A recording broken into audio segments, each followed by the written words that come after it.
మొత్తం ఎంత ఉంది? 300 కేజీ 5 క్వింటాలు 12,000 రూపాయలు. క్వింటాలు 2,400. స్వచ్ఛ రైతు సంఘాల సమాఖ్య తరఫున 5 క్వింటాల ధాన్యాన్ని అమ్మడానికి పాట పెట్టాం. అందుకని ఎక్కువ పాడుకోవాల్సిందిగా కోరుతున్నాం.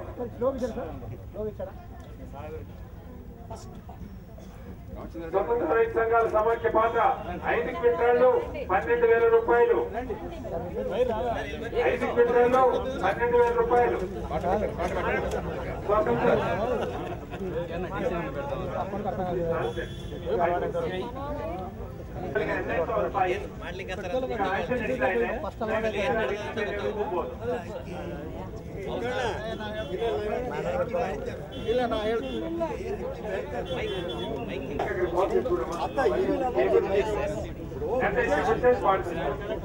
తెలుసు కర్ణాటకలో తెలుసు మేర లేదు మన దగ్గర కేబుల్ వస్తుంది త్వరగా చేసి భాస్కర్ ఆయన చెప్తాను. నీవు చెప్పు మైక్ అనౌన్స్ చేయాలి. అక్కడి నుంచి చెప్పాలి.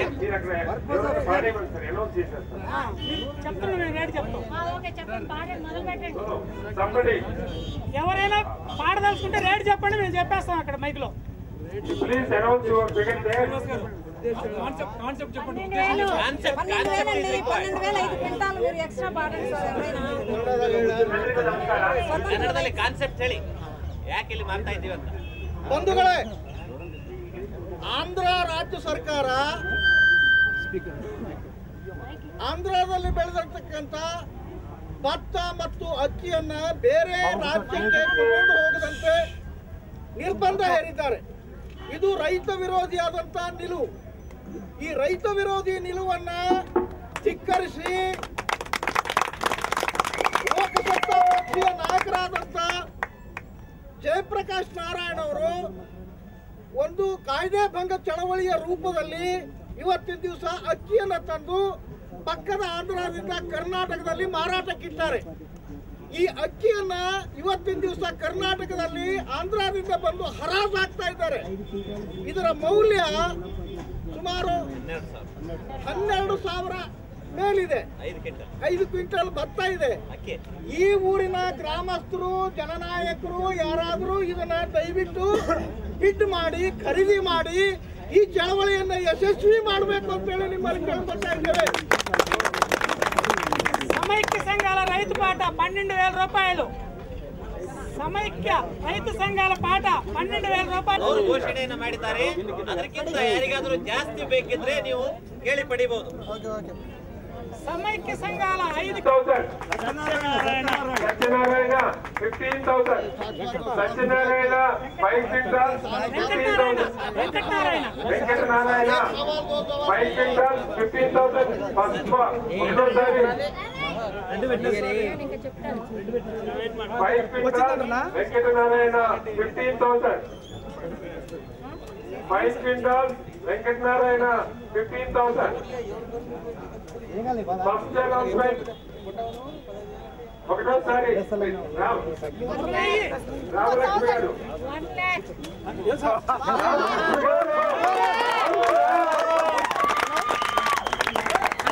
చంద్రమయ్యం BPT 5204 రామలక్ష్మి గారు 1 lakh.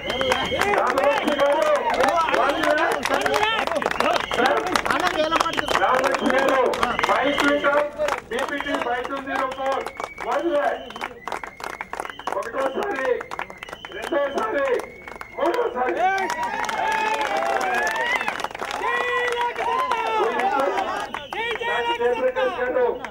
And our Ramakanta Kushi garu to command to the state and please address the meeting. Ramalakshmi garu also and M.A. Nagendran garu, Ramchandra Reddy garu, Dasara Ramareddy garu, please come on to the stage and address the gathering. సాధారణ విషయం కాదు ఇవాళ. సాక్షాత్తు శాసనసభలో parliament లోనే బూతులు మాట్లాడుకుంటున్నారు. బహిరంగంగా టీవీ కెమెరాల ముందు ఇష్టం వచ్చినట్టుగా మనం పిల్లలతో కూడా ఏనాడు ఇంట్లో కూడా మాట్లాడిన భాష వాడుకుంటున్నారు. అలాంటిది పల్లెత్తు చెడు మాట మాట్లాడకుండా గుండెల్లో హింస కానీ ద్వేషం కానీ లేకుండా ఇంత శాశ్వతంగా చేసిన గొప్ప విషయం. రెండోది నాయకత్వం కోసం తెలుగునాట ఒక సామెత ఉంది, కర్ణాటకలో అది లేదు. కానీ ఇద్దరుంటే 3 పార్టీలు ఉంటాయట. ఇద్దరు తలా ఒక పార్టీ, ఇద్దరు కలిసి మిగతా లోకం మీద 3వ పార్టీ అట. అలా కాకుండా ఒకే లక్ష్యం కోసం ఒకళ్ళొకళ్ళు గౌరవించుకుంటూ చేసిన పోరాటమే. మూడోది, ఈ పోరాటం వల్ల తాత్కాలికంగా లాభపడేదేమో అక్కడ కర్నూలు జిల్లా రైతులు, ఆంధ్రప్రదేశ్ రైతులు, తాత్కాలికంగా రేటు పడిపోతుందని బెంగపడేదేమో కర్ణాటక రైతులు. కానీ ఎంత ఉత్సాహంగా, ఎంత మంచి మనసుతో, నిండు గుండెతో కర్ణాటక రైతులు స్వాగతాన్ని పలికారు మాకు తుంగభద్ర తీరాన. ఏదో రాష్ట్రం నుంచి దండెత్తుతున్నారు, మా అందరికీ ధరలు పడిపోతాయేమో, వీళ్ళకి వస్తే మంది ఎక్కువైతే మధ్యకి పలచన అయిపోతుంది, వీళ్ళు రాకుండా ఉండాలి, ఈవేళ మాకు లాభం వస్తుందని కోరుకోకుండా రైతులంతా ఒక్కటే, రైతు గుండె ఒక్కటే అని చెప్పని మనసు విప్పి వందలాది రైతులకు తుంగభద్ర దాకా వచ్చి అపూర్వమైన స్వాగతాన్ని ఇచ్చారు, అందమైన అనుభూతిని ఇచ్చారు. కర్ణాటక రైతుల తరఫున రామలక్ష్మి గారు 20,000, 25,000 అంటే కర్మ. ఇది ఒక చరిత్రాత్మకమైన రోజు. ఈ 5 క్వింటాళ్ళు మామూలు క్వింటాళ్ళు కాదు, ఇదేదో మనం ఆకలి తీసుకునేటువంటి భోజనం మాత్రమే కాదు. ఈ దేశంలో, ఆంధ్రప్రదేశ్ రాష్ట్రంలో వ్యవసాయ రంగంలో చరిత్రని మార్చిన రోజు కాబట్టి దానికి చిహ్నంగా ₹1,00,000 దీనికి విరాళంగా ఇచ్చి, ఆమెమి దానివల్ల మార్కెట్లో కొనుక్కుంటే దీనిలో 10,000 రేటుకు వచ్చేస్తున్నాం. కానీ ₹1,00,000 ఇచ్చి దాన్ని రైతుల ఉద్యమాల కోసం అని చెప్పండి, వ్యవసాయ రంగంలో సంఖ్యలు తొలగించడం కోసం అని చెప్పండి. కర్ణాటక కావచ్చు, ఆంధ్రప్రదేశ్ కావచ్చు, ఈ డబ్బులు ప్రధానంగా ఈ 2 రాష్ట్రాలకే ఖర్చు పెడతాం. కర్ణాటక కావచ్చు, ఆంధ్రప్రదేశ్ కావచ్చు, రైతులకు రేటు రావడం కోసం అని చెప్పని, ఒక స్ఫూర్తిగా అందరికీ ఆదర్శంగా ఉండటం కోసం అని చెప్పని దానికి ₹1,00,000 విలువ కట్టారు. వెల కట్టల, అది విలువ కట్టారు. అందుకు మనసారా అభినందిస్తున్నాం. ప్రభుత్వాలకి కర్ణాటక కావచ్చు, ఆంధ్రప్రదేశ్ కావచ్చు, మిగతా రాష్ట్రాలు కావచ్చు కనువిప్పు కావాలి. ప్రజలకి, పార్టీలకి ఆదర్శం కావాలి. వ్యవస్థని మార్చాలని చెప్పంటే చిత్తశుద్ధితో, నిజాయితీతో, హింస లేకుండా, ద్వేషం లేకుండా ప్రజల్ని సంఘటితం చేసి వాస్తవాల ఆధారంగా హేతుబద్ధమైన విధానాల కోసం ఎలాంటి మార్పులు తేవాలన్న దానికి ఈ 2 రోజుల పాటు కర్ణాటక, ఆంధ్రప్రదేశ్ పౌరులు, రైతులు కలిసి చేసిన పోరాటం భారతదేశ స్వతంత్ర చరిత్రలోనే అపూర్వమైనటువంటిది, గర్వించదగినటువంటిది. అందరూ కూడా దీన్ని ఆదర్శంగా తీసుకోవాల్సినటువంటిది.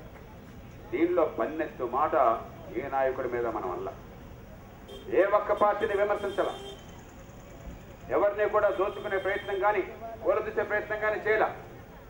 మాకు ఓట్లు కావాలని చెప్పి అడగల, వ్యవస్థ బాగుపడాలని కోరారు. యువత వచ్చారు, విద్యార్థులు వచ్చారు, మహిళలు వచ్చారు. ఎక్కడో అనంతపురం నుంచి మహిళలు వచ్చారు, ఎక్కడో నిజామాబాద్ నుంచి రైతులు వచ్చారు, ఎక్కడో శ్రీకాకుళం నుంచి కార్యకర్తలు వచ్చారు, చిత్తూరు నుంచి వచ్చారు మనుషులు, నెల్లూరు నుంచి వచ్చారు, రాష్ట్రం నలుమూల నుంచి వచ్చారు, మనసు పెట్టి వచ్చారు. ఈ పత్రికలు, టీవీ ఛానళ్ళు ఈవేళ జనం పక్షాన, ధర్మం పక్షాన అద్భుతంగా నిలబడినాయి. దానిలో ఏ రకమైనటువంటి భేదభావం లేకుండా పత్రికలు ఉన్నది జనం హృదయ ఘోషను వినిపించడానికి, నిర్మాణాత్మకమైన పరిష్కారాలు తీసుకురావడానికి అని చెప్పని జనం పక్షాన, ధర్మం పక్షాన అద్భుతంగా నిలిచారు.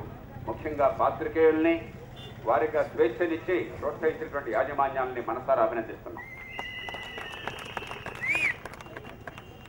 ఇక ఈ ఆంక్షల విషయానికి వస్తే, ఈ ఆంక్షలు తట్టుబండలే.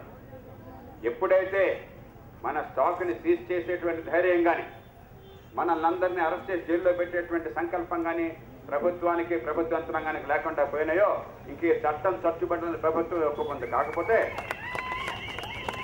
భేషజం కాబట్టి 3-4 రోజుల తర్వాత ఆపుతారంతే. ఇంకా అయినా కూడా ప్రతిష్టకు పోయి తెలివి తక్కువగా తలకొరువు పెట్టుకుందామని చెప్పని ఈ ఆంక్షలను కొనసాగించాము.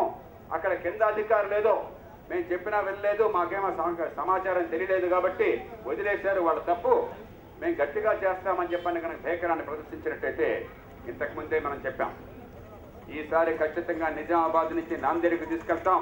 ఇవాళ కర్నూలు నుంచి కర్ణాటక వచ్చినట్టుగా ఆ తర్వాత తడ నుంచి తమిళనాడు తీసుకెళ్తాం, ఆ తర్వాత శ్రీకాకుళం నుంచి ఒరిస్సా తీసుకెళ్తాం.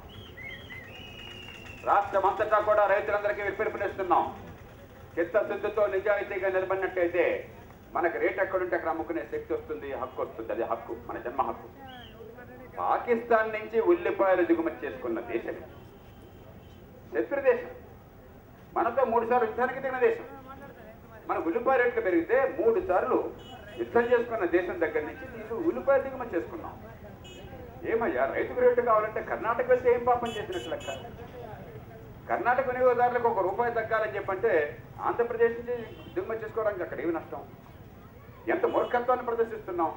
కేవలం లంచాల కోసం, వినియోగదారుల కోసం కాదు, లంచాల బెడద కోసం, ఆమ్యామ్యాన్ని మింగటం కోసం ఎన్ని ఆంక్షలు పెడితే, ఎన్ని చోట్ల చెక్ పోస్టులు పెడితే, ఎంతగా ఈ స్వేచ్ఛా వాణిజ్యాన్ని అరికట్టినట్టయితే, ఎంతగా రైతులు దుంపనెప్పినట్టయితే అంతగా డబ్బులు సంపాదించచ్చు. అందుకనే కర్ణాటకలో కానీ ఆంధ్రప్రదేశ్లో కానీ సివిల్ సప్లై శాఖలో ఉద్యోగం అని చెప్పంటే పంట పండినట్టే, ట్రాన్స్పోర్ట్లో పదవి అని చెప్పంటే నేతిలో గారి పడ్డట్టే, రిజిస్ట్రేషన్ ఆఫీసులో ఉద్యోగం వేశారని చెప్పంటే ఎగిరి గంతేసి మరి మామగారు కట్నం ఇచ్చి పెళ్లి చేసుకుంటాడు.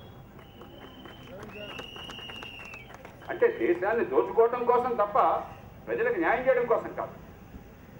ఆఖరి సంగతి చూస్తున్నాం. ఇటు కర్ణాటకలో ఒకటి, ఆంధ్రప్రదేశ్లో కూడా జనాల్ని తాగబోయించి ఇది లంచాలు మిగులుతున్నారు. ఈ లంచాల కోసం తప్ప పౌరుల కోసం కాదు.